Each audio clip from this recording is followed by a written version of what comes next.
I hope you're enjoying this series on Light is Everything. We've got a few more to go, and this one is called Rising Light. I just reread Isaiah 58, and it deserves a devotional all to itself because it's about rising light.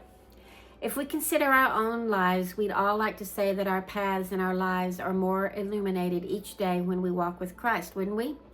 We'd like to observe that the light of Christ is rising higher as we live longer on the earth and as we interact with those around us. Rising light, like the dawn we talked about last time, rising high in the sky to light the earth beneath. So Isaiah 58 is all about true worship, one that's not just full of rituals for worship's sake, to cross off a good thing from our list, but true worship is so much more than that. So let's look at verse 2, which I think could describe many of us, eager to know God's ways and to do what is right, eager for God to come near and notice our efforts and the things we've done for him to humble ourselves. And in this chapter in particular, it talks about fasting. In verse 3, it reads that even in our religious rituals, when we rise and do what we want, exploit others, quarrel and strive, strike with fists, we long for God to be near.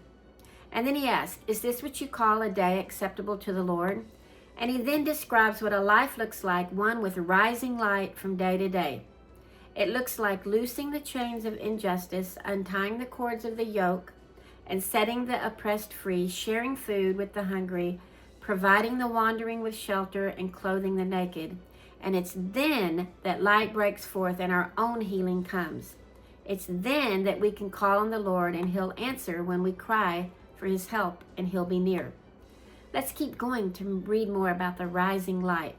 If we do away with pointing fingers and malicious talk, if we spend ourselves for the hungry and satisfy others, then light will rise in the darkness and our night will become like noonday.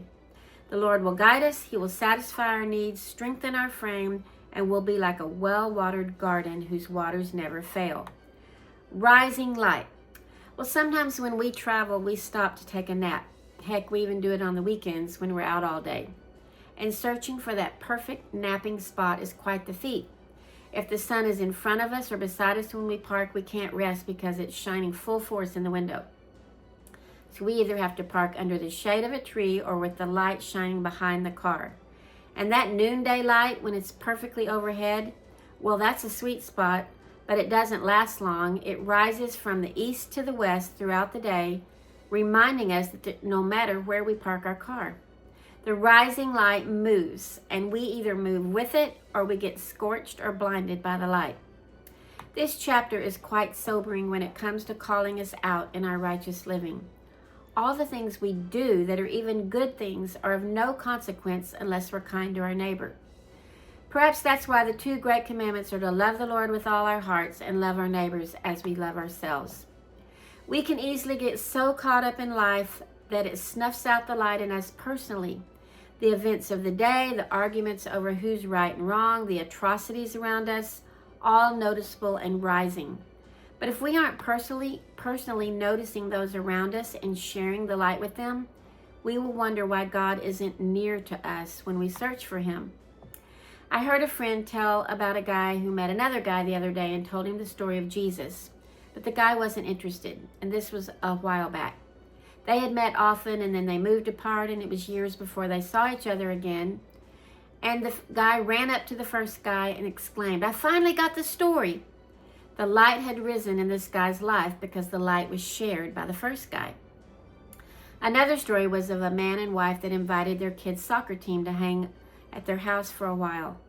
It was in the country of Guatemala at Thanksgiving, where they don't celebrate that, and the dad just asked if he could share what he was thankful for.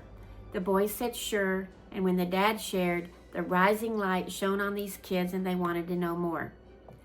I think this chapter isn't saying it's wrong to do the rituals of our faith, like attending church, praying, and fasting, but it's saying if we do those and we're fighting and quarreling, snuffing out the light by forgetting individuals around us in need, forgetting the power of connection, it's then we have to do those things for the rising light of Christ to sustain us. We don't harness and contain the light. My husband and I don't park in the same direction or space for resting. We have to adjust our angle with the light because it rises from morning till night every day. God calls us to notice the light where it's moving, rising, and setting, to follow his call to the dark recesses of the day. Then our own needs will be met and he will be near. Light will rise in the darkness. That sweet spot in the day where people dine and rest before sunset will appear. Rising light, look for it. Love God, love others, and we will all experience it instead of groping for it. Notice the neighbor, offer the light, and his perfect light will sustain us all. Light is everything.